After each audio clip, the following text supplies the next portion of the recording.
या अय्युहल्लज़ीना आमनू, ऐ वो लोगो जो ईमान लाए हो, कू अनफुसकुम, अपने आप को बचाओ, व अहलीकुम, और अपनी फैमिली को, अपने परिवार को, अपने घर वालों को बचाओ, अपने बीवी बच्चों को बचाओ, अपने अहले खाना को बचाओ, अपने परिवार को बचाओ। किस चीज से? नारा, आग से।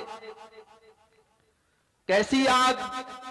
फरमाया वक़ूदुहन्नास वल हिजारा, ऐसी आग से बचाओ जिस आग का ईंधन इंसान और पत्थर होंगे। वो पेट्रोल से नहीं जलेगी, वो डीजल से नहीं जलेगी, वो कोयले से नहीं जलेगी, वो लकड़ियों से नहीं जलेगी। वक़ूदुहन्नास वल हिजारा, उस आग का ईंधन इंसान और पत्थर होंगे।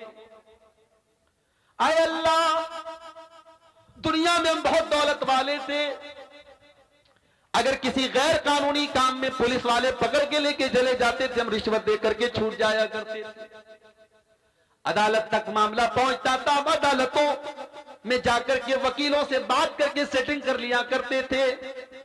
अगर और ऊपर के लेवल का मामला आता था, हम जज से सौदेबाजी कर लेते थे। आए अल्लाह, ये तेरी जेल है, ये तेरी सजा है, जहन्नम। अय अल्लाह, जहन्नम की आग में अगर बंदा चला गया तो क्या वहां पर भी रिश्वत चलेगी? क्या वहां पर भी सेटिंग हो जाया करेगी? क्या वहां पर जहन्नम के जो चौकीदार होंगे, जो जहन्नम के जेलर होंगे, तो वो किसी की दौलत देख करके मरूब हो जाएंगे, किसी का रुतबा देख करके मरूब हो जाएंगे? फरमाया नहीं नहीं, अलैहा मलाइकतुन गिलाजुन शिदादुन ला यासूनल्लाह, जहन्नम के दारोगा इंसान नहीं होंगे, जहन्नम के दारोगा फरिश्ते होंगे, और फरिश्ते गुनाह नहीं करते, फरिश्ते अल्लाह की नाफरमानी नहीं करते। जहन्नम के दारोगा बड़े टाइट होंगे, बड़े सख्त होंगे, बड़े स्ट्रिक्ट होंगे, और अल्लाह जितना हुक्म देगा वो उतना उसको पूरा करेगा। अब ये कुरान की आयत मैंने आपके सामने पढ़ी, इसमें जिस बात की तरफ मैं आपका ध्यान आकर्षित करना चाहता हूं, आपकी तवज्जो चाहता हूं, अल्लाह ने यह कहा कि अपने आप को बचाओ और अपनी फैमिली को बचाओ। ऐसा क्यों कहा अल्लाह? अल्लाह डायरेक्ट ये बोल देता अपने आप को जहन्नम की आग से बचाओ, फैमिली का जिक्र क्यों किया? क्योंकि हर इंसान की जिंदगी में उसके परिवार की बड़ी अहमियत है। इंसान किसी अच्छी जगह जाता है, सोचता है बीवी बच्चों को लेके जाऊं। इंसान कोई अच्छी चीज खाता है, सोचता है अपनी मोहतरमा के लिए भी लेते चलूं, अपने बच्चों के लिए भी लेते चलूं। हज करने जाता है, बीवी को लेके जाता है, उम्रा करने जाता है, बीवी को लेके जाता है। परिवार को हम बहुत चाहते हैं, बहुत मोहब्बत करते हैं। मेरे जिस परिवार से हम इतनी मोहब्बत करते हैं, जिस फैमिली से हम इतना प्यार करते हैं कि उसी फैमिली को सुख पहुंचाने के लिए दिन रात एक किए रहते हैं। सुबह जब से नींद खुलती है, रात को बिस्तर पे जाने तक अपने बदन का एक एक कतरा, अपने पसीने का एक एक कतरा अपने परिवार के लिए हम बहाते हैं। मजदूरी करने वाला, नौकरी करने वाला, बिजनेस करने वाला अपना दिमाग खपा रहा है, अपने जिस्म को थका रहा है, किसके लिए? अपने परिवार के लिए, अपने बच्चों के लिए। अल्लाह फरमाता है कि ऐ मेरे बंदो, जिस परिवार से तुम इतनी मोहब्बत करते हो, जिस फैमिली से इतना प्यार करते हो, क्या तुम ये चाहोगे तुम्हारा बेटा कल जहन्नम की आग में जल जाए, तुम्हारी बेटी कल जहन्नम की आग में चली जाए, तुम्हारी बीवी जहन्नम की आग में चली जाए? क्या तुम ये पसंद करोगे? कू अनफुसकुम व अहलीकुम नारा, ऐ ईमान वालों, अपने आप को और अपने बच्चों को जहन्नम की आग से बचाओ। अरे आग में जाना तो बड़ी दूर की बात है, हम तो ये भी पसंद नहीं करेंगे हमारे बच्चों को हल्की सी खरोंच भी आए और हम चैन से बैठे रहें। इसी बिहार में मेरा प्रोग्राम था, कई साल पहले की बात है। मेरी बड़ी बेटी उस वक्त 6-7 साल की थी। मेरी अहलिया का फोन आया। वो जो पतंग उड़ाते हैं बच्चे, पतंग का जो मांझा होता है, उस मांझे से किसी तरीके से मेरी बच्ची की उंगली कट गई। मैं बिहार में बैठा हूं प्रोग्राम में, माए औरतें कमजोर दिल की होती हैं, उसकी उंगली में कट लग गया, खून बहने लगा। मेरी अहलिया रोने लगी, आंसू बहने लगे। फोन किया उसने मुझे, बाप का दिल बच्चों की जरा सी तकलीफ देख करके पिघल जाता है मेरे भाई। वीडियो कॉल पर बच्चे की उंगली को देखा, मेरी आंखों से भी चंद आंसू छलक गए। मैंने फौरन डॉक्टर को बुलवाया फोन करके, उसका इलाज हुआ। इतनी मोहब्बत करते हम अपने परिवार से, हल्की सी खरोंच आ जाए हम नहीं पसंद करते अपने बच्चों को।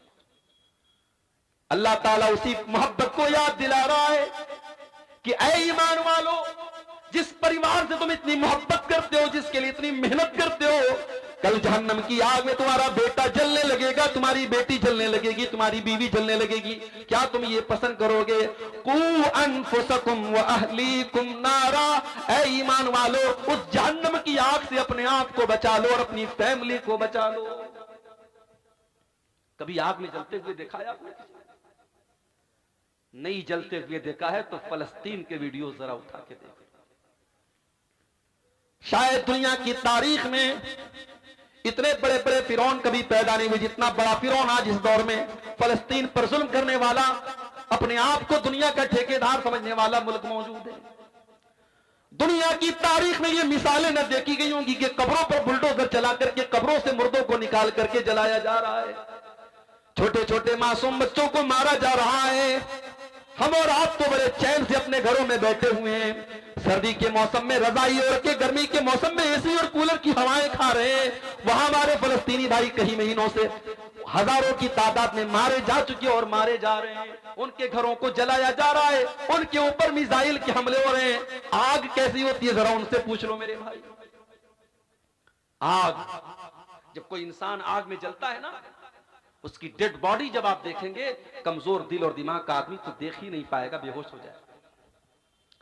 दुनिया की आग में कोई जल जाए हम बर्दाश्त नहीं कर सकते, हम देख नहीं सकते। अरे अल्लाह, जहन्नम की आग कैसी होगी? अल्लाह के प्यारे नबी फरमाते हैं, इन्नहा फुज़िलत अला नारि दुनियाकुम बितिसअतिन व सित्तीन, जहन्नम की आग दुनिया की आग से 69 गुना ज्यादा खतरनाक होगी। 69 गुना ज्यादा खतरनाक। दुनिया की आग में कोई जल गया, एक बार जल गया, उसके बाद वो मर गया, काम खत्म हो गया। जहन्नम की आग में एक बार नहीं जलेगा। इन्नल्लज़ीना कफरू बिआयातिना सौफ नुस्लीहिम नारा कुल्लमा नफिजत जुलूदुहुम बद्दलनाहुम जुलूदन गैरहा। हम जहन्नमियों को जब जहन्नम में डालेंगे, हम बार बार उनकी चमड़ी को जलाएंगे। एक बार जब उनकी चमड़ी जल जाएगी, हम दूसरी चमड़ी चला देंगे और फिर से उनको जलने की तकलीफ देंगे। बार बार वो जलने की तकलीफ को झेलेंगे मेरे भाई। हालात ये हो जाएंगे कि जहन्नमी कहेंगे जहन्नम के दारोगा से, कालू या मालिकू लियक़्दी अलैना रब्बुका। जहन्नमी कहेंगे, ए जहन्नम के दारोगा, ए मालिक, अपने रब से कह दे कि हमारा काम तमाम कर दे। ये जहन्नम की तकलीफ हमसे बर्दाश्त नहीं होती, ये जहन्नम का दुख हमसे बर्दाश्त नहीं होता। जहन्नम का दारोगा कहेगा, क़ाल इन्नकुम माकिसून, ऐ जहन्नमियों, अब इस जहन्नम में हमेशा तुमको रहना है, अब यहां मौत आने वाली नहीं है, अब बार बार तुमको जहन्नम की तकलीफ झेलना है। अल्लाह कह रहा है कि अपने घर वालों को जहन्नम की आग से बचाओ। जिस बच्चे की उंगली कटना आपको गवारा नहीं है, जिस बीवी को हल्की सी आग, अगर गैस के लाइटर से भी उसकी आग में अगर आग, उसके हाथ में आग लग जाए तो आप बेचैन हो जाते हैं, उस बीवी और बच्चे को जहन्नम की आग से क्यों बचाने की फिक्र नहीं करते मेरे भाई। आज की मेरी तकरीर का उन्वान यही है मेरे भाई कि अपने घर वालों को हम जहन्नम की आग से कैसे बचाएं। हर इंसान की जिंदगी में उसके घर की बड़ी अहमियत होती है। अल्लाह न करे कोई अपने घर से बेघर हो जाए। तैयारियां तो कुछ ऐसी ही चल रही हैं, एक मखसूस मजहब के लोगों को आगे चल करके बहुत बुरी तरीके से टारगेट करने की तैयारियां चल रही हैं। अल्लाह हम सबकी हिफाजत फरमाए। घर से बेघर कर दिया जाए, इससे बढ़ के तकलीफ और दुख नहीं है हो सकता मेरे भाइयों। इसीलिए 1400 साल पहले जब यहूदियों के कबीले ने मुसलमानों के साथ गद्दारी की और उनको उनके घरों से निकाला गया, तो अल्लाह ने इसको अपना अजाब करार दिया। वल्लज़ी अखरजल्लज़ीन कफरू मिन अहलिल किताब मिन दियारिहिम लिअव्वलिल हश्र। ऐ ईमान वालों, हमने इन अहले किताब के काफिरों को, इन यहूदियों को इनकी गद्दारी की वजह से इनके घर से निकाल दिया। युक़रिबून बुयूतहुम बिअयदीहिम व अयदिल मुमिनीन। ये इतने बड़े बदबख्त थे जब ये अपने घर को छोड़ के जाने लगे, अपने दरवाजों को तोड़ तोड़ के जा रहे थे, अपनी खिड़कियों को तोड़ तोड़ के जा रहे थे, ताकि इनके जाने के बाद कोई इनके घरों को इस्तेमाल न कर सके। अल्लाह ने कहा देखो कैसा अजाब हमारा नाजिल हो रहा है, अपने घर को छोड़ के जा रहे हैं और अपने घर को बर्बाद करके जा रहे हैं, उसको तोड़ फोड़ करके जा रहे हैं। घर बहुत बड़ी चीज होती है मेरे भाई। इंसान को जिंदगी में सुकून अगर मिलता है तो घर में मिलता है। आप बाहर जितनी भी ऐशो आराम से 5 स्टार होटल में रहें, घर की झोपड़ी में अपनी मां के पास, अपनी बीवी के पास, अपने बच्चों के पास जो सुकून मिलता है वो कहीं नहीं मिलता है। इसीलिए अल्लाह ने फरमाया अल्लाहुल्लज़ी जअल लकुम मिन बुयूतिकुम सकना, अल्लाह ने तुम्हारे घरों को सुकून का जरिया बनाया है। तुम्हें सुकून मिलता है तो तुम्हारे घर में मिलता है, क्योंकि उसी घर के अंदर तुम्हारे बच्चे होते हैं। और बच्चे कैसे होते हैं मेरे भाई? अल्लाह के प्यारे नबी मिंबर पे खुतबा दे रहे हैं, जुमा का खुतबा दे रहे हैं। आपके नवासे हजरत हसन और हुसैन सुर्ख रंग का, जिस रंग का मैं इस वक्त भी आपके सामने ब्लेजर पहने हूं, जैकेट पहने हूं, यही सुर्ख रंग था, लाल रंग था। उसी लाल रंग का जोड़ा पहन करके अल्लाह के प्यारे नबी के ये बच्चे और नवासे मस्जिद में दाखिल होते हैं। और ये गिरते पड़ते मासूम बच्चे हैं 4-5 साल के, ये फिसलते हुए नबी अकरम के सामने आते हैं। अल्लाह के प्यारे नबी अपने जुमा का खुतबा रोक देते हैं, अपने दोनों नवासों को अपनी गोद में उठाते हैं, अपना खुतबा रोक करके अपने बच्चों को गोद में उठाते हैं और कहते हैं ओ लोगों, अल्लाह ने कुरान में कितनी सच्ची बात कही है, इन्नमा अमवालुकुम व औलादुकुम फितना। ओ लोगों, तुम्हारा माल बहुत बड़ा फितना है और तुम्हारी औलाद बहुत बड़ा फितना है। ओ लोगों, अपने इन नवासों को देख करके मोहम्मद रसूलुल्लाह अपने ऊपर कंट्रोल न कर सके, अपना खुतबा रोक करके अपने बच्चों को दुलार करने लगे। बच्चे तो वो चीज होते हैं मेरे। अल्लाह के नबी एक मर्तबा हजरत हसन को चूम रहे थे, एक देहाती बैठा था, उसने कहा आए अल्लाह के नबी आप बच्चों को चूम रहे हैं? आपने फरमाया क्यों? उसने कहा इन नली अशरतम मिनल औलाद, मेरे 10 बच्चे, मैंने आज तक कभी किसी बच्चे को नहीं चूमा, किसी बच्चे को प्यार नहीं किया। अल्लाह के नबी ने फरमाया अवला अमलिकु इन नज़अल्लाहु मिन क़ल्बिका रहमा, अगर अल्लाह ने तेरे दिल से रहम निकाल दिया है तो मैं क्या कर सकता। बच्चों से प्यार करना, बच्चों को चूमना, बच्चों को गोद लेना, बच्चों को खिलाना, ये मेरे नबी की सीरत है मेरे भाई। बाज लोग क्या होते हैं, घर में बड़े खूंखार टाइप के होते हैं, मुस्कुरा दे तो ऐसा लगता है कि बहुत बड़ा एहसान कर दिया उन्होंने, मुस्कुरा दिया। एकदम खड़ूस बन करके घर में आते हैं और बड़े फख्र से कहते हैं साहब मेरे बच्चे तो मुझे देख के डर जाते हैं, मेरी बीवी मुझको देख के डर जाती है। ये कोई अच्छी बात नहीं है, आपकी बीवी आपको देख के डर जाती है। मेरे नबी की सीरत नहीं है। मेरे नबी की सीरत यह है कि बच्चे आपको देख करके खुश हो जाते थे, बीवी आपको देख करके खुश हो जाती थी। तो घर में सुकून मिलता है और घर के अंदर घरवाली है, और घरवाली का क्या कहना। अच्छा हम ये बोलते रहते घरवाली, भाई घर तो हमारा है ना, बीवी का घर कैसे होगा? कभी कभी शौहर लोग गुस्से में बीवी से क्या बोलते हैं, ज्यादा बोलेगी तेरे घर भेज दूंगा। बीवी के मायके को उसका घर कहा जाता है और शौहर का जो घर होता है उसको बीवी की ससुराल कहा जाता है। आज से करेक्शन कर लो, इस गलती की इस्लाह करो। शादी के बाद औरत जिस घर में आई है वो उसका घर है और ये कुरान कहता है कि वो उसका घर है। और हम लोग तो बगैर दलील के बात नहीं बोलते, दलील में दे देता हूं कुरान से। कुरान का 22वां पारा खोलो, बिल्कुल स्टार्टिंग में आपको यह आयत मिल जाएगी, वक़र्न फ़ी बुयूतिकुन्ना, ऐ नबी की बीवियों अपने घरों के अंदर रहा करो। घर तो नबी का था, कमरा तो नबी का बनाया हुआ था, मगर कुरान में अल्लाह ने अपने नबी की बीवियों से कहा अपने घरों में रहा करो, ये नहीं कहा अपने शौहर के घर में रहा करो। पता ये चला कि घर तो बीवी का होता है। औरतें खुश हो जाएं, घर तो तुम्हारा है, ये शौहर बेचारा किराएदार है। ये 24 घंटे में आप गौर करें, बीवी 24 घंटे में कभी कोई काम से चली गई, मार्केट चली गई, कोई किसी के यहाँ रिश्तेदारी में चली गई, वरना 24 घंटे में 20 घंटे 22 घंटे तो बीवी घर में रहती है। शौहर कितने घंटे रहता है भाई? शौहर रात में सोता है घर में, दिन में कारोबार के लिए, बिजनेस के लिए, नौकरी के लिए बाहर रहता है, उसका तो बहुत कम टाइम घर में होता है। इसलिए घर की असल मलका तो बीवी है, इसलिए औरत को घरवाली कहा जाता है और बिल्कुल सही कहा जाता है। इसीलिए अल्लाह के नबी औरत के बारे में ये फरमाते हैं कि जब तुमको अपने घर की इस्लाह करनी है, घर को बेहतर बनाना है, तो घर वाली अच्छी लाना। मुझसे पहले शायद कोई आलिम दीन तकरीर कर रहे थे औलाद के ऊपर, औलाद की तरबियत कैसे करनी चाहिए, औलाद को कैसे सुधारना चाहिए, इस पर तकरीर कर रहे थे। मैं थोड़ी बहुत बांग्ला मुझे भी आती है, अल्पो अल्पो बांग्ला हम बुझते पारी, थोड़ी थोड़ी हम भी समझते हैं। तो इससे ऐसा महसूस हुआ कि औलाद की तरबियत पर वो बोल रहे हैं। मैं आपको बताऊं कि औलाद की तरबियत का ताल्लुक, अभी औलाद दुनिया में नहीं आई है, आपका रिश्ता तलाश किया जा रहा है, औलाद की तरबियत तो यहीं से शुरू हो जाती है। जब आपकी माँ आपके लिए रिश्ता तलाश करने जाए तो बोल दो अपनी माँ से कि माँ गरीब घर की बच्ची ले आना, थोड़ी शक्लो सूरत 19 हो ले आना, बहुत ऊंचा खानदान ना हो ले आना, मगर माँ दीनदार बीवी मेरे लिए लाना, नेक बीवी मेरे लिए लाना, क्योंकि मेरे बच्चों की माँ नेक होनी चाहिए। अल्लाह के नबी फरमाते हैं तुनकहुल मरातुल अरबईन, जब औरत का निकाह होता है तो 4 चीजें औरत के अंदर देखी जाती हैं। ले मालिहा, माल देखा जाता है। डुमरिया वाले क्या देखते हैं? बोलो भाई, हैं? अपाची देखते हैं? हाँ, अब ये सब भी चल रहा है भाई।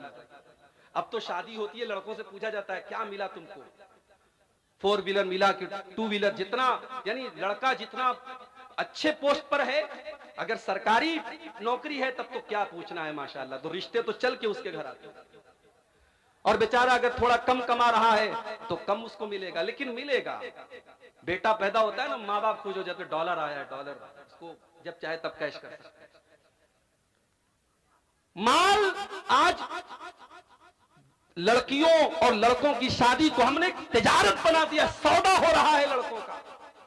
और उलमा, मैं उन लोगों की बात कर रहा हूं जो आलिम है, उनकी भी शादी होती, वो भी जहेज ले रहे हैं, उनके बाप भी उनका सौदा कर रहे हैं। मेरे भाइयों, शर्मानी चाहिए हमें।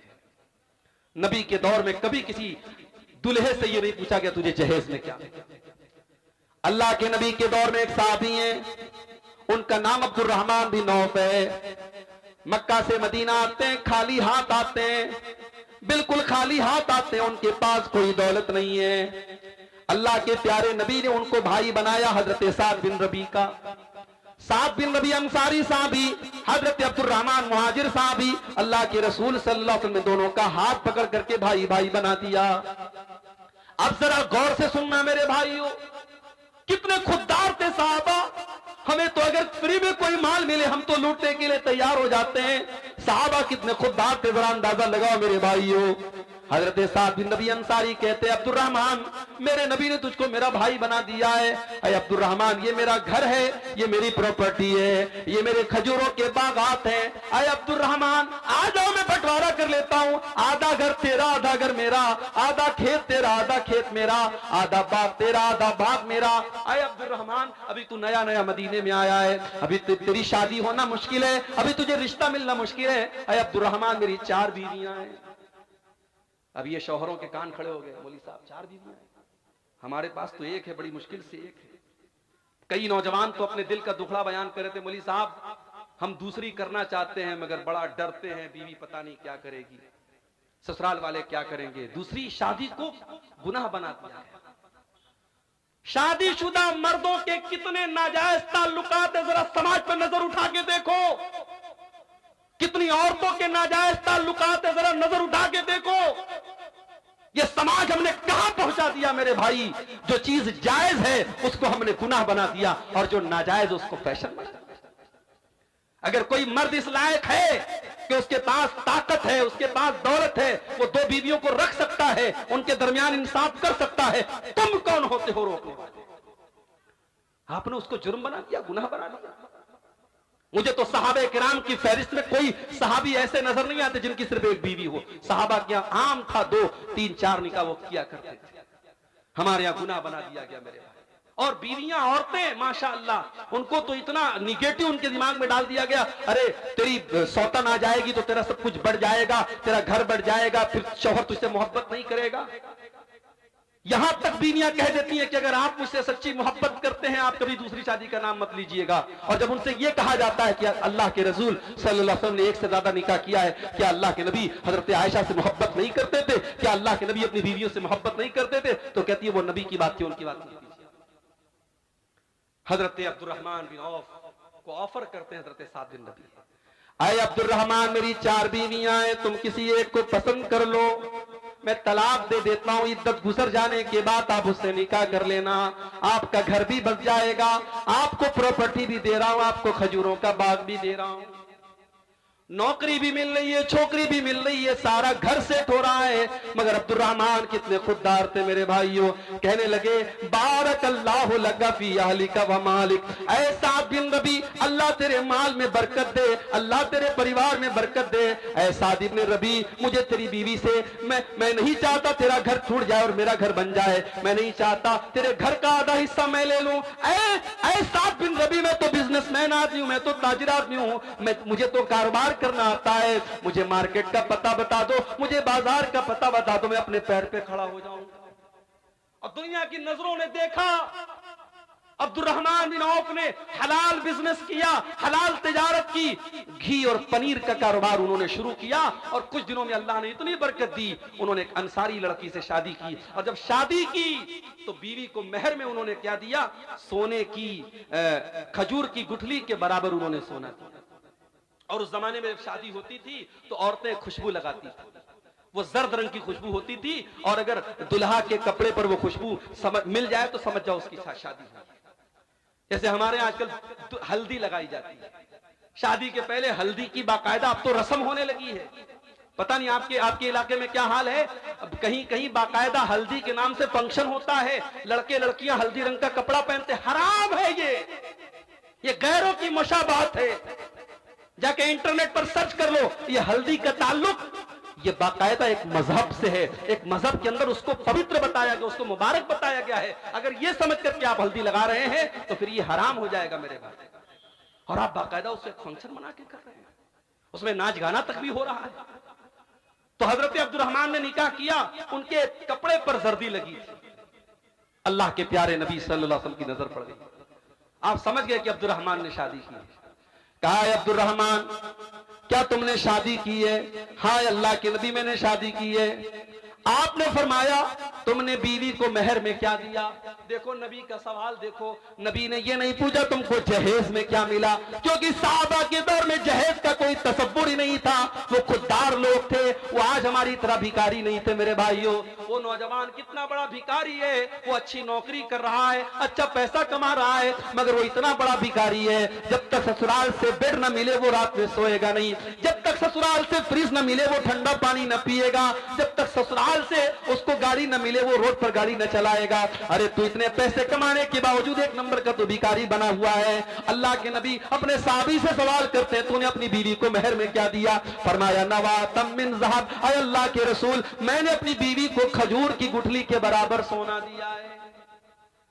तो जब शादी करते हैं तो लोग माल देखते हैं, वह जमालिहा, और कुछ लोगों की नजर खूबसूरती पर होती है। माँ चाहती है मेरी बहू ऐसी आए, पूरे गांव में पूरे इलाके में तारीफ हो, बहुत खूबसूरत बहू आई है। सिर्फ खूबसूरती देखी जाती है, सिर्फ रंग देखा जाता है। अगर अच्छी लड़की देख के आए, सब कुछ अच्छा है, दीनदार है, नमाजी है, पर्दा करने वाली है, लेकिन रंग थोड़ा सा दबा है, तो माँ करके कहती है रिश्ता तो बहुत अच्छा था लेकिन लड़की का रंग थोड़ा सा दबा हुआ था, लड़की की हाइट थोड़ी सी कम थी। ओ लोगों, इन छोटी छोटी चीजों को तवज्जो न दो। वो लड़की जिसकी हाइट थोड़ी कम उसको भी अल्लाह ने बनाया है, जिसका रंग थोड़ा सा दबा हुआ है उसको भी अल्लाह ने बनाया है। अगर वो दीनदार है, पढ़ी लिखी है, खूबसूरत है, अगर वो लड़की अच्छे खानदान की है, उसकी दीनदारी को देख करके उससे निकाह कर लो। उस छोटी सी बुनियाद पर उसके रिश्ते को रिजेक्ट मत करो। अल्लाह के नबी कहते कुछ लोग खूबसूरती देखते और कुछ लोग वले हसबिहा, उसका खानदान देखते हैं, हमारी बिरादरी से मैच करती है कि नहीं, हमारे कबीले से मैच करती है कि नहीं, जिस खानदान से हम उस खानदान से मैच करती है कि नहीं। वले दीनिहा, और कुछ लोग लड़की की दीनदारी देखा करते हैं। अल्लाह के नबी फरमाते फज़फर बिज़ातिद्दीन, जब तुम लड़की देखने जाओ तो दीनदार लड़की देखो, दीनदार बीवी अपने घर में लेके आओ, तुम कामयाब हो जाओगे। घर को जहन्नम से बचाना है, बच्चों को जहन्नम से बचाना है, तो रिश्तों में मेरे भाइयों दीनदारी दे। और जब लड़की के लिए लड़का देखने जाओ तब भी दीनदारी दे। और मैं एक बड़ी पॉइंट की बात बता रहा हूं अपनी बहनों से, किसी बेदीन से शादी करने से बेहतर है, किसी बेदीन की एकलौती बीवी बनने से बेहतर है किसी दीनदार की एक और दूसरी बीवी बन जाए, तीसरी बन जाए। वो इंसान जिसके पास दीन नहीं है, जिसके पास अखलाक नहीं है, वो आज नहीं तो कल तुम्हें पछताने पर मजबूर कर देगा। इमाम हसन बसरी के पास एक आदमी आया, उसने कहा इमाम साहब मेरी बेटी बहुत खूबसूरत है, बहुत अच्छी है, पढ़ी लिखी है, कसूरा खुत्ताब हुआ, मेरी लड़की के लिए बहुत सारे रिश्ते आ रहे हैं, मैं अपनी बेटी की शादी किससे करूं? गौर से सुनना, इमाम हसन बसरी जवाब देते हैं कि अपनी बेटी की शादी ज़व्विजहत तक़ी, अपनी बेटी की शादी किसी मुत्तकी इंसान से कर दो, किसी ऐसे इंसान से कर दो जो मुत्तकी हो, जो परहेजगार हो, जो अल्लाह से डरने वाला हो। क्योंकि ऐसा इंसान जब तुम्हारी बेटी से शादी करेगा, इन अहब्बहा अकरमहा, अगर तुम्हारी बेटी से मोहब्बत करेगा तो इज्जत देगा, व इन करिहा, और अगर किसी वजह से मियां बीवी में निभाव ना हो सका, अगर मियां बीवी में मोहब्बत ना हो सकी, तो आपकी बेटी को वो जलील नहीं करेगा। दीनदार इंसान को अपना दामाद बना। इसीलिए अल्लाह के प्यारे नबी फरमाते हैं इज़ा खतब इलैकुम मिम्मन तरज़ौन दीनहु व खुल्क़हु, जब तुम्हारी बेटी के लिए ऐसा रिश्ता है, लड़का दीनदार है, लड़का अच्छी अखलाक वाला है, फज़व्विजूहु, तो जल्दी से निकाह कर दो। ये मत देखो कि ज्यादा कमाता है कि नहीं कमाता है, हमारे बराबर के लोग हैं कि नहीं, पक्का मकान बनाए कि नहीं बनाए, सरकारी नौकरी है कि नहीं है। अगर लड़का दीनदार है, अगर लड़का अच्छी अखलाक वाला है, अपनी बेटी की शादी उस लड़के से कर दो। इल्ला तफालू, अगर तुम ऐसा नहीं करोगे, तकुन फितनतुन फिल अर्दी व फसादुन अरीज़, तो जमीन के अंदर फितना और फसाद फैल जाएगा। और फसाद आज फैल चुका है। समाज के अंदर ज़िनाकारी और बदकारी इतनी तेजी से बढ़ रही है कि शायद आपको अंदाजा नहीं। 9-9, 10-10 साल की बच्चियां, 13-14 साल के बच्चे, आज उनके भी रिलेशन से, उनके भी ताल्लुकात हैं, उनके भी मोबाइल पर उनके भी चक्कर चल रहे हैं। समाज इस मुहाने पर और इस दहाने पर जाके खड़ा है। जो बच्चियां अभी ढंग से बालिग नहीं हुई हैं, जो बच्चे अभी ढंग से जवान नहीं हुए हैं, आज इंटरनेट ने उनको भी बालिग और जवान कर दिया। मैं बड़े साफ अल्फाज में कहता हूं, ये दौर सहाबा का नहीं है, ये दौर ताबईन का नहीं है। इस दौर में न मर्दों की नजर झुकी है, न औरतों के जिस्म पर वो पर्दा है जो होना चाहिए। इस दौर में अपनी नौजवान नस्ल को बचाना है, निकाह टाइम से करो और उनकी निकाह में, उनकी शादी में दीनदारी को प्रीफर करो, दीनदारी को तरजीह दो। मेरे भाई, अगर घर वालों को जहन्नम की आग से बचाना है, ये पहला उसूल याद रखो। अच्छा, हम लोग जब घर बनाते तो क्या करते हैं? सबसे पहले हम घर की बुनियाद को मजबूत करते हैं। अगर घर की बुनियाद मजबूत ना हो तो जितनी भी ऊंची बिल्डिंग बना ले, एक दिन बिल्डिंग गिर जाएगी, क्योंकि बुनियाद कमजोर है। अगर आप अपने घर को जहन्नम की आग से बचाना चाहते हैं, अपने घर की बुनियाद दीनदारी पर रखना, तकवा के ऊपर रखना। अफमन अस्सस बुनियानहु अला तक़वा मिनल्लाह व रिज़वानिन, जो अपने घर की बुनियाद अल्लाह के तकवा पर रखेगा, अल्लाह की रजा पर रखेगा, अल्लाह ने फरमाया वो ज्यादा बेहतर है। अम्मन अस्सस बुनियानहु, या वो इंसान बेहतर है जिसने अपने घर की बुनियाद एक गड्ढे के ऊपर रखी है जो जहन्नम में गिरने वाला है। तकवा के ऊपर अपने घर की बुनियाद रखो। बेईमानी करके, चोरी करके, हराम तरीके से अगर पैसा कमा करके घर बना भी लिया, आज नहीं कल वो घर आपके घर वालों के लिए जहन्नम का जरिया बनेगा, बच्चों को बर्बाद करेगा, बीवी को बर्बाद करेगा। और आज देख लीजिए घर के क्या हालात कई सास बहू का मसला चल रहा है, कई देवर भाभी का मसला चल रहा है, कई ननद और भाभी में झगड़ा चल रहा है, कई देवरानी जेठानी में मसला चल रहा है। आज घरों में झगड़े हैं, लड़ाई है, बरकत नहीं है, सुकून नहीं है, चैन नहीं है, क्योंकि बुनियाद गड़बड़ है, बुनियाद तकवा पर नहीं है, बुनियाद दीनदारी पर नहीं है। अगर घर वालों को जहन्नम की आग से बचाना है, घर के गार्जियन को चाहिए कि वो अपनी जिम्मेदारी को समझे। रात को 12 बजे लड़का अगर घर में आ रहा है, बाप की जिम्मेदारी पूछे तू कहां था। रात को जो लड़का 12 बजे आएगा, सुबह 5 बजे फजर की अजान में उसकी नींद कैसे खुलेगी। जवान बेटी रात को 2 बजे व्हाट्सएप पर चैटिंग कर रही है, मां की जिम्मेदारी है वो देखे वो किससे बातें कर रही है रात को 2 बजे। कौन सी ऐसी बात है जो रात को 2 बजे हो रही है। बाप ने 10,000 का मोबाइल दिलाया, लड़की कॉलेज में पढ़ने जाती है, उसके पास 60,000 का 70,000 का आईफोन आ जाता है। क्या माँ बाप का ये फर्ज नहीं बनता वो पूछे मैंने तो 10,000 का तुझे मोबाइल दिलाया था, ये 50,000 का आईफोन तेरे पास कहां से आया। वो लोग अगर गार्जियन हो, अगर बाप हो, अगर माँ हो, अगर तरबियत करते हो तो तरबियत करने का हक अदा करो, वरना कान खोल करके सुन लो, माँ के कदमों के नीचे जन्नत जरूर है और बाप जन्नत का दरवाजा जरूर है। लेकिन अगर माँ ने माँ होने का हक अदा न किया, अगर बाप ने बाप होने का हक अदा न किया, तो अल्लाह के नबी ये भी फरमाते हैं कि जिसके कंधे पर अल्लाह ताला ने कोई जिम्मेदारी डाली और उस जिम्मेदारी को उसने सही तरीके से पूरा नहीं किया, हर्रमल्लाहु अलैहिल जन्ना, उस इंसान के ऊपर जन्नत हराम हो जाएगी। उस बाप के लिए जन्नत हराम है, उस मां के लिए जन्नत हराम हो जाएगी जिसने अपने मां होने का और अपने बाप होने का हक और फर्ज नहीं अदा किया। क्रिसमस का त्योहार अभी हमारे ईसाई भाइयों ने मनाया और हमारा मुसलमान बड़े शौक से मैरी क्रिसमस और हैप्पी क्रिसमस की मुबारकबाद दे रहा है फेसबुक के ऊपर। और जो थोड़ा सा राजनीति में है, पॉलिटिक्स में है, वो बेचारे तो उनको और बुखार चढ़ा है अपनी महानता दिखाने का, वो तो फटाफट फेसबुक के ऊपर क्रिसमस मुबारक। हमारे ईसाई भाइयों को क्रिसमस मुबारक। क्रिसमस का त्योहार क्यों मनाया जाता है मालूम?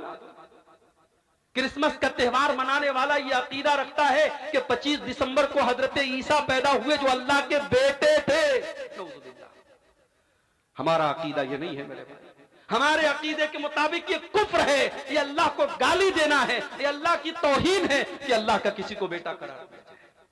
अल्लाह बड़े गुस्से में फरमाता है कुरान में, वक़ालु इत्तख़ज़र रहमानु वलदा लक़द जीतुम शैअन इद्दा तकादुस समावातु यतफ़त्तरन मिन्हु व तनशक़्क़ुल अर्दु व तख़िर्रुल जिबालु हद्दा अन दअू लिर्रहमानि वलदा।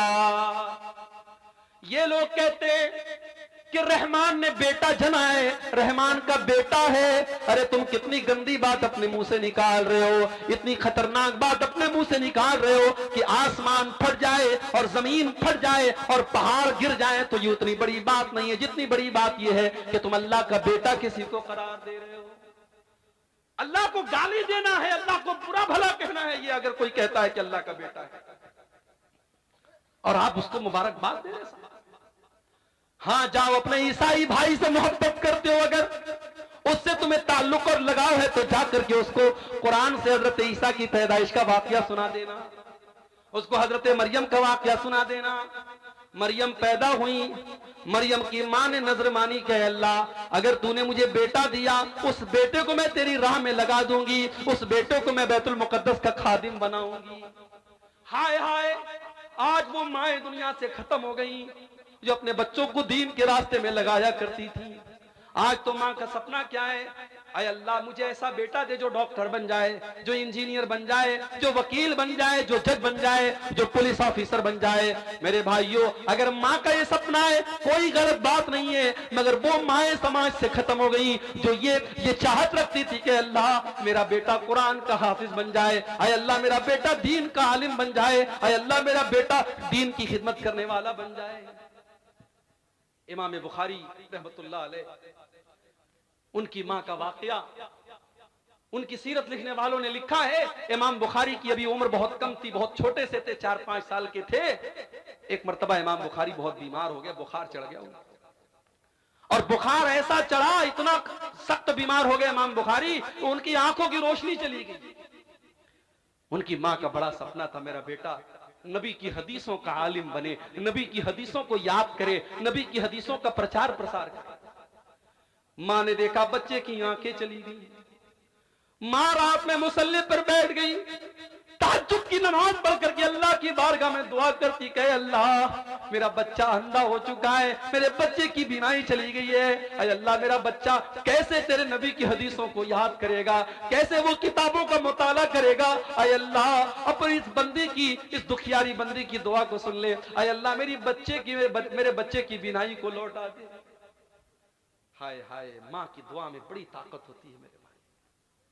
उस मां ने रात की तारीकी में जो दुआ की, अल्लाह ने उस दुखियारी मां की दुआ को कबूल किया। मां तहज्जुद पढ़ करके सो गई।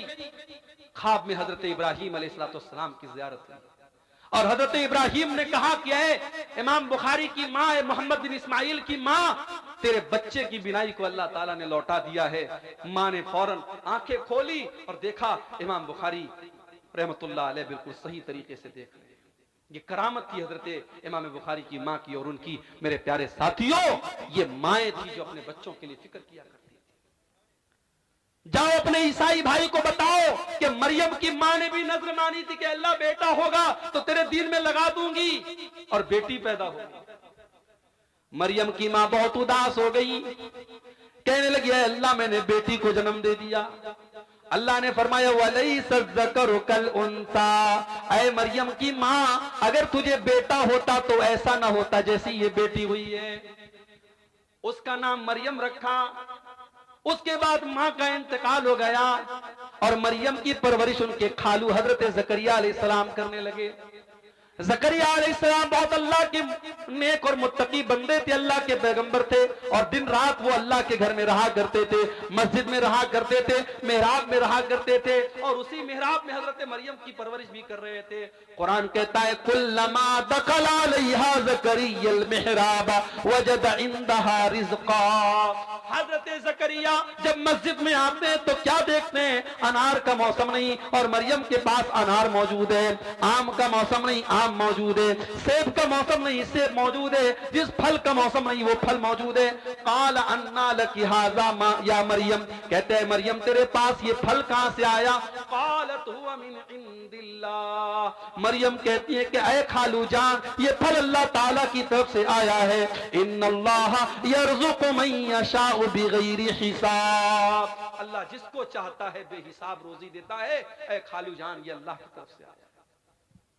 हजरत ज़करिया ने हमें सबक दिया, अगर अपने घर को बचाना चाहते हो जिम्मेदार मां बनो, जिम्मेदार बाप बनो। मगर आज का बाप तो बेगैरत बन चुका है। जवान बेटी को बाइक पे बाप घुमा रहा है, मेकअप करके, लिपस्टिक लगा करके, मस्कारा चस्कारा लगा करके और सज धज करके जवान बेटी बाइक पर बाप के पीछे बैठी है, भाई के पीछे बहन बैठी है, पूरे गांव की सैर करा रहा है और पूरा गांव उसकी बेटी और उसकी बहन के हुस्न की नुमाइश कर रहा है। वो बाप बेगैरत है। अगर उसकी बेटी और उस भाई की बहन अगर अल्लाह क्या गुनहगार होगी, अल्लाह की कसम वो बाप भी गुनहगार होगा, वो भाई भी गुनहगार। बड़े सख्त अल्फाज में अल्लाह के प्यारे नबी ने फरमाया सलासतुन ला यंजुरुल्लाहु अज़्ज़ व जल्ल इलैहिम यौमल क़ियामा, तीन ऐसे बदनसीब लोग होंगे जिनकी तरफ अल्लाह ताला कयामत के दिन देखेगा भी नहीं। वला युकल्लिमुहुम, उनसे बात भी नहीं करेगा। वला युज़क्कीहिम, उनको पाक और साफ भी नहीं करेगा। नंबर एक, अल-आक़ु लिवालिदैहि, अपने माँ बाप को तकलीफ पहुंचाने वाला, अपने माँ बाप को दुख देने वाला, अपने माँ बाप की आंखों में आंसू लाने वाला। अब ये हमारे मुज़क्किर साहब शायरी पढ़ रहे थे माँ के ऊपर, मुझे अपनी माँ की याद आ गई। 3-4 साल पहले मेरी वालिदा का इंतकाल हो गया। माँ बड़ी अनमोल हस्ती होती है मेरे भाई, मगर एक बड़ी प्रैक्टिकल बात आपको बता रहा हूं। जब एक इंसान की शादी होती है, जिंदगी में बहुत सारे ऐसे मोड़ आते हैं जब वो सोचता है कि मैं माँ और बीवी के दरमियान मैं किसका सपोर्ट करूं। माँ का सपोर्ट करता हूं, बीवी नाराज होती है। बीवी का सपोर्ट करता हूं, मां नाराज होती है। मां के कदमों के नीचे जन्नत है और बीवी मेरी दुनिया को जन्नत बना रही है, मैं किसको छोड़ूं, किसको पकड़ूं। ऐसे मौके पर मैं अपनी माओ से कहना चाहूंगा कि अगर अल्लाह ने आज आपको सास बनाया है और आप ये चाहती है कि आपकी बहू आपको अपनी मां समझे, तो अल्लाह की वास्ते आप भी अपनी बहू को बेटी का दर्जा दीजिए। हम समाज में ये अजीब मेयार देखते हैं कि दामाद और बहू जो काम करें, सास अगर बेटी के घर पहुंची, बेटी चाय बना रही है, दामाद बच्चे को गोद में खिला रहा है, बीवी का सपोर्ट कर रहा है, बीवी की मदद कर रहा है, तो सास कहती है माशाल्लाह मेरा दामाद बड़ा नेक है, मेरी बेटी का बड़ा साथ देता है। और वही औरत जब घर में आती है और अपने बेटे को देखती है बहू का सपोर्ट कर रहा है, कहती है मेरा बेटा तो बिल्कुल जोरू का गुलाम बन चुका है। डबल स्टैंडर्ड क्यों है, डबल मेयार क्यों है? जो चीज आपकी बहू आपकी बेटी और दामाद के लिए सही थी, वो आपकी बहू और आपके बेटे के लिए गलत कैसे हो गई? मेरी माओ, आपको भी समझदारी से काम लेना पड़ेगा। घर को टूटने से बचाना है तो एक माँ को यह सोचना पड़ेगा, कल मेरा बेटा कुंवारा था, कल उसकी जिंदगी में कोई औरत नहीं थी, कल जितना मुझको समय देता था, कल मुझे मेरा जितना ख्याल लगता था, अब उसकी जिंदगी बट गई है, अब उसकी जिंदगी में एक औरत बीवी बन के आई है, अब वो मुझे उतना समय नहीं दे पाएगा, अब कुछ चीजों में मुझे कॉम्प्रोमाइज करना पड़ेगा। जब तक एक माँ ये नहीं समझेगी, माँ बेटे का रिश्ता पहले के जैसा नहीं होगा। और अगर समझदारी से काम नहीं लिया उस सास ने और उस बेटे ने, कितने घरों में हम देखते हैं कि शौहर अपनी बीवी के सपोर्ट में माँ से लड़ने लगता है, माँ को गालियां तो लोग दे देते हैं, माँ को बुरा भला भी कह देते हैं। मेरे भाइयों, एक माँ की बड़ी जिम्मेदारी होती है। अपने घर को बचाना है तो समझदारी से काम करो और आगे बढ़ो। जहां नाज कितना था दौलत पे कारून को, भूल बैठा था वो दीनो ईमान को, खाक में मिल गई उसकी दौलत सभी, खाक में मिल गई उसकी दौलत सभी, ऐसी दौलत का कोई भरोसा नहीं। शद्दाद नाम का एक इंसान तारीख में गुजरा है, उसने अपनी एक मसनूई जन्नत बनाई थी, दुनिया में उसने जन्नत बनाई थी। शायर कहता है, रूह शद्दाद की जब निकाली गई, सैर बागे इरम की न उसको मिली, हाथ मलता गया और ये कहता गया, हाथ मलता गया और ये कहता गया, ऐसी जन्नत का कोई भरोसा नहीं। वाह, वाह, कल न कर वाह। कल का कोई भरोसा नहीं। बहुत खूब, बहुत अच्छा। आज 2023 की आखिरी रात है। आज रात पूरी दुनिया में जितनी शराब पी जाएगी, जितना जिना होगा, जितनी हराम कारियां होंगी, शायद साल में कभी नहीं होती। जबकि इंसान को यह मालूम नहीं है कि वो आज की रात पूरी गुजार सकेगा कि नहीं। वो अगले 1 मिनट, अगले 1 घंटे की गारंटी नहीं ले सकता। और इंसान नया साल मना रहा है। ये आखिरी शेर खास तौर से समाअत फरमाएं। हमने माना अजल आएगी एक दिन, हमने माना अजल आएगी एक दिन, क्या पता कब कहां रूह परवाज हो। हमने माना अजल आएगी एक दिन, क्या पता कब कहां रूह परवाज हो, क्या पता कब कहां रूह परवाज हो। है मुकद्दर तो मिल जाए 2 गज जमी, है मुकद्दर तो मिल जाए 2 गज जमी, वरना तुरबत का कोई भरोसा नहीं। फिक्र उक़बा की कर आज ही बेखबर, कल न कर कल का कोई भरोसा नहीं। सदर मोहतरम, उलमाए किराम, मोहतरम बुजुर्गों, नौजवान साथियों, माँ और बहनों, प्यारे बच्चों, रात के तकरीबन 1:45 बज रहे हैं और सर्दी उम्मीद से ज्यादा है। जबरदस्त कोहरा पड़ रहा है, लेकिन ये आप हजरात की दीन से मोहब्बत है, उलमा से मोहब्बत है। कुरान और सुन्नत से मोहब्बत है कि आप हजरात इतनी तकलीफ और सर्दी उठा करके भी पिंडाल के नीचे बैठे हैं और हमारी माएँ बहनें भी अच्छी खासी तादाद में बैठी हैं। अल्लाह ताला हम सब की इस हाजिरी को कबूल फरमाए। अब तक उलमा ने जो बयानात किए हैं, अल्लाह ताला उन बातों पर हम सबको अमल की तौफीक अता फरमाए आमीन। और हम सबको कहने सुनने से ज्यादा अमल की तौफीक। अल्लाहुम्मा आमीन। मेरे भाइयों, आज की तकरीर मैं कुरान करीम की एक आयत से शुरू करना चाहता हूं। कुरान करीम के 28वें पारे में सूरह तहरीम की आयत नंबर 6 में अल्लाह ताला ने हमें और आपको एक हुक्म दिया है। उसी हुक्म के ऊपर हम गौर करें और आज की मेरी पूरी तकरीर का खुलासा उसी एक आयत के अंदर मौजूद है। आइए पहले उस आयत को पढ़ता हूं, उसका तर्जमा करता हूं, फिर बात को आगे बढ़ाता हूं। कुरान का 28वां पारा, माफ कीजिए, कुरान का 28वां पारा सूरह तहरीम आयत नंबर 6। या अय्युहल्लदीना आमनू कू अनफुसकुम व अहलीकुम नारा। जब कुरान में या अय्युहल्लज़ीना आमनू कहा जाए तो थोड़ा कान खड़ा कर लीजिए। भाई कुरान का हर हुक्म हम सब के लिए, मगर ये अल्लाह ताला का एक अंदाज है। जब अल्लाह या अय्युहल्लज़ीना आमनू कहे तो उसका मतलब ये कि ऐ मेरे ईमान वाले बंदो मुतवज्जे हो जाओ, बी अटेंशन, ध्यान से सुनो, तुम्हारा रब तुम्हें पुकार रहा है, तुम्हारा रब तुमसे कुछ कहना चाहता है। भाई एक बाप है, वो जब अपने बच्चे से कहता है कि ऐ मेरे बच्चे तू इधर आ, उसके प्यार भरे लहजे को सुन करके बच्चा दौड़ा दौड़ा जाता है कि मेरा बाप मुझे पुकार रहा है, किसी और को नहीं पुकार रहा है। एक मां है, जब वो अपने बेटे को बुलाती है कि ऐ मेरे बेटे, तो बेटा दौड़ा दौड़ा जाता है। इसी तरीके से अल्लाह तबारक व तआला अपने अरबों खरबों बंदों में जब या अय्युहल्लज़ीना आमनू कह करके मुखातब करे तो हर ईमान वाले के कान ही नहीं, उसका दिल और दिमाग भी हाजिर हो जाना चाहिए कि मेरा रब हमसे कुछ कह रहा है।